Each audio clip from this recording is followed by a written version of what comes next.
Mercedes 210 97 жылғы.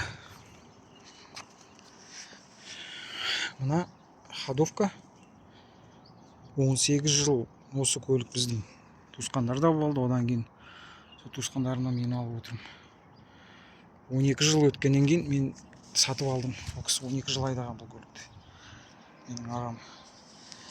Одан бері мен алғалы бері 12 жылға бәрін қосқан кезде 18 жыл болды.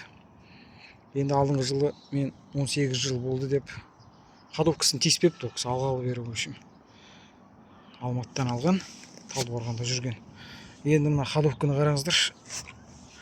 Мен кетті екен деп бүкіл артқы ходовкасын ауыстырам деп шештім да.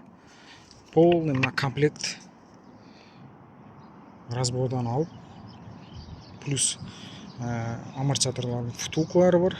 Екі втулка и мынаның барлығын ауыстырттым өшім. Енді мынаның состояниясын қараңыздар. Мына жерде бірақ салим блок кеткен ғой. Қазір көрсетемін. Міне мынау ғана кеткен. Мына салим блок қана кетіп қалған ғой.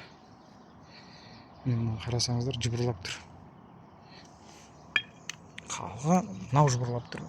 Осы екеуі кетіп қалған. Екеуі ғана кеткен ғой. Қалған бәрі мертвый ғой мынау. Тура мен разбордан алған состояние болып тұр ғой. Оригинал. Мынау да оригинал. Жазулар тұр, көрдіңіздер ғой, маркировкасы. Бәрі оригинал. Қандай көліктің ходовкасы бізге дейін 18 жыл бұрын может ауыстырған кісі айтады әлі. Заводской биркалармен тұр екен, жаңағы болттары да шешілмеген дейді. 97 жылдан бері жүрген әлі ходовка жүреді ғой мынау. Мен просто мына 2 рычаг үшін полный 6 рычагты бірақ ауыстырып жіберген. Мынаның состояниясын қараңыздар енді. Мерстерді өздері біледі. Мынау кетіп қалады. Мынау енді кетейін деп жүр ғой. Әлі бір 3-4 жыл жүріп берер еді мынау. Әлі ход бар. Мына жағы әлі оригинал болып тұр ғой мынадашы. Көрінбейді, негізі жазулары бар, маркировкалары. Қандай көлік осындай ходовкасы берік болады.